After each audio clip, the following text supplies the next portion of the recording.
అన్నమయ్య జిల్లా రాజంపేటలో శుక్రవారం ప్రజా గర్జన పేరుతో జేఏసీ నేతలు చేపట్టిన కార్యక్రమం జిల్లా కేంద్రం కోసం జరుగుతున్న ఉద్యమం ఉధృతమైంది. ఓవైపు నిరసనలు, నిరాహార దీక్షలు, మరోవైపు ర్యాలీలతో పట్టణం అట్టుడికిపోయింది.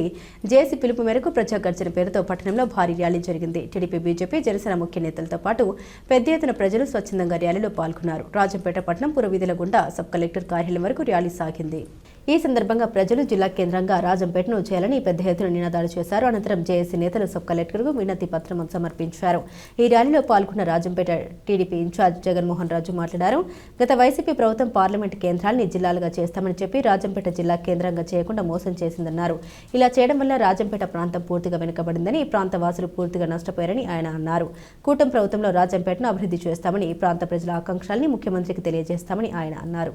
ఈ కార్యక్రమంలో భారీ ఎత్తున వివిధ పాఠశాల విద్యార్థులు, ప్రజా సంఘాలు, వైద్యులు, న్యాయవాదులు, ఆటో కార్మికులు తదితరులు పాల్గొన్నారు.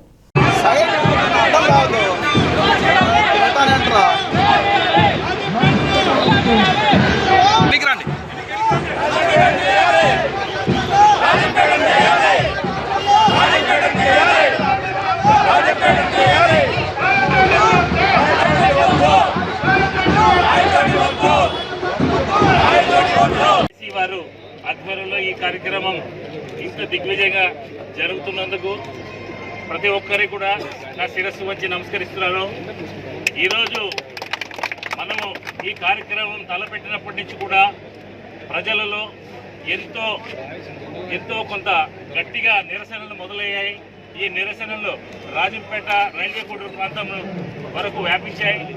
ఈరోజు ప్రతి ఒక్కరూ కూడా ఈ నిరసనల్లో భాగంగా ఇక్కడికి విచ్చేసి మాకు రాజంపేటను జిల్లా కేంద్రంగా కావాలి అని ప్రతి ఒక్కరూ మనస్ఫూర్తిగా కోరుకోవడం వల్ల ఈరోజు ఇంత జన సమూహం, జన సముద్రం లాగా ఉప్పెనలాగా వచ్చారు జరిగింది.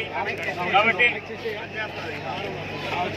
ప్రతి ఒక్కరి ఆశయం, కోరిక మన రాజంపేటను జిల్లా కేంద్రం చేసుకోవడమే. గత పాలకులు చేసిన తప్పిదాలకు, వాళ్ళ స్వార్థ ప్రయోజనాలకి మన రాజంపేటను బలి చేయడం జరిగింది. ఇప్పుడు రాజంపేట పార్లమెంటుని 2 భాగాలుగా విడదీయడం జరిగింది.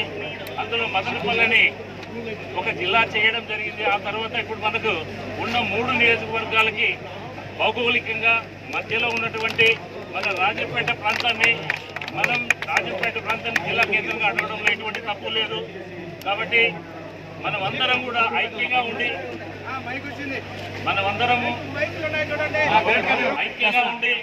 ఈ పోరాటాన్ని ఇలాగే ముందుకు తీసుకెళ్లి రాజంపేటను జిల్లా కేంద్రం అయ్యేంత వరకు కూడా ప్రతి ఒక్కరూ మన సొంత విషయంగా భావించి ఇలాగే నిరసనలో తెలియజేస్తూ మన అధిష్టానానికి కూటమి నాయకులైనటువంటి ముఖ్యమంత్రి చంద్రబాబు నాయుడు గారికి, అలాగే మన ఉప ముఖ్యమంత్రి పవన్ కళ్యాణ్ గారికి, అలాగే బీజేపీ నాయకులకు మన నిరసనను వాళ్ళకి తెలియజేస్తే వాళ్ళు కూడా సానుకూలంగా స్పందించి మన యొక్క మొరని ఆలకించి రాజంపేటను జిల్లా కేంద్రం చేయాలని